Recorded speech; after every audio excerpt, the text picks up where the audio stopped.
Pemirsa, Gunung Semeru di perbatasan Kabupaten Malang dan Lumajang, Jawa Timur ini telah menyandang status kewaspadaan tertinggi atau pada level awas. Sejak hari Jumat, Gunung Semeru sudah menunjukkan kembali aktivitas erupsi.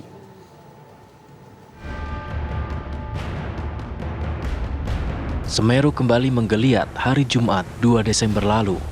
Saat itu erupsi kecil terjadi dengan kolom letusan lebih kurang 500 meter di atas puncak. Erupsi terjadi menjelang pukul 6 pagi. Erupsi berikutnya terjadi keesokan harinya, yaitu tanggal 3 Desember. Erupsi kecil kembali terjadi saat itu menjelang pukul setengah 6 pagi. Erupsi terbesar terjadi kemarin yang dimulai dini hari menjelang pukul 3 pagi. Letusan dini hari itu disertai kolom asap setinggi 1.500 meter di atas puncak. Sejak saat itu awan panas guguran atau APG nyaris tak berhenti. Warga di lereng Semeru berangsur-angsur mengungsi seiring situasi yang dinilai semakin membahayakan.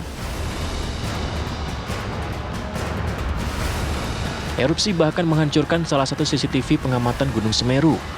CCTV tersebut sempat merekam kedahsyatan erupsi Semeru. Tak cuma itu, jembatan Geladak Perak yang hancur akibat erupsi besar yang lalu dan sedang dalam proses pembangunan kembali hancur lagi. Di beberapa tempat akses putus akibat endapan material Semeru yang bertumpuk di sana. Salah satunya adalah di kawasan Kajar Kuning di mana suhu endapan tersebut terpantau mencapai lebih dari 400 derajat Celcius. Sementara itu jarak luncur awan panas guguran juga semakin jauh setiap saat terjadi. Terakhir jarak luncurnya sudah mencapai 13 km.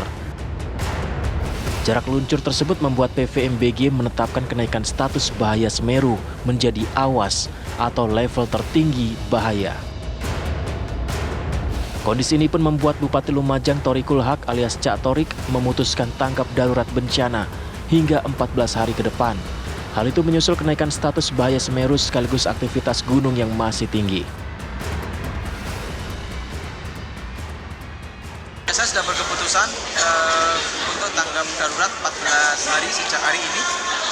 SK Bupatinya segera saya tanda tangani dan hari ini juga sudah berlaku keadaan darurat. Sejalan dengan status Semeru yang sudah awas, saya memerintahkan kepada semua OPD sesuai dengan tugas dan fungsinya untuk mengkonsolidasi di mana para pengungsi itu bisa diintervensi karena ada di beberapa tempat dan penyebarannya juga lebih luas. Sekarang masih ada abu, itu artinya beberapa desa yang terdampak karena hujan abu, masyarakatnya masih mengungsi. Tetapi fokus di APG yang terdampak di desa Supiturang dan Sumberwuluh, kita akan intervensi langsung karena keadaan APG yang masih harus kita antisipasi kemungkinan ada susulan. Sementara itu proses evakuasi penduduk terdampak erupsi Semeru terus dilakukan relawan dan berbagai pihak terkait termasuk kepolisian. Evakuasi dilakukan secepat mungkin meski daerah evakuasi termasuk jalur yang sulit ditembus. Seluruh petugas evakuasi menghimbau masyarakat terdampak untuk tidak panik saat mengungsi sehingga tidak menimbulkan hal-hal yang tidak diinginkan. Dari Lumajang, Jawa Timur, Wawan Sugiarto, TV One mengabarkan. Pemirsa, Pusat Vulkanologi dan Mitigasi Bencana Geologi (PVMBG) resmi menaikkan status Gunung Semeru dari siaga menjadi awas. Dengan kenaikan status bahaya ini, warga dilarang beraktivitas di sepanjang aliran Sungai Curakobokan dan radius 8 km dari Puncak Kawah. Ingin mengarah ke utara, untuk yang di bawah tetap menjaga kewaspadaan. Seiring dengan peningkatan aktivitas Gunung Semeru, Pusat Vulkanologi dan Mitigasi Bencana Geologi (PVMBG) akhirnya memutuskan menaikkan status Gunung Semeru dari siaga atau level 3 menjadi awas atau level 4. PVMBG mengaku kesulitan memprediksi kemunculan awan panas guguran Semeru karena aktivitas permukaan Semeru yang terpantau tidak signifikan.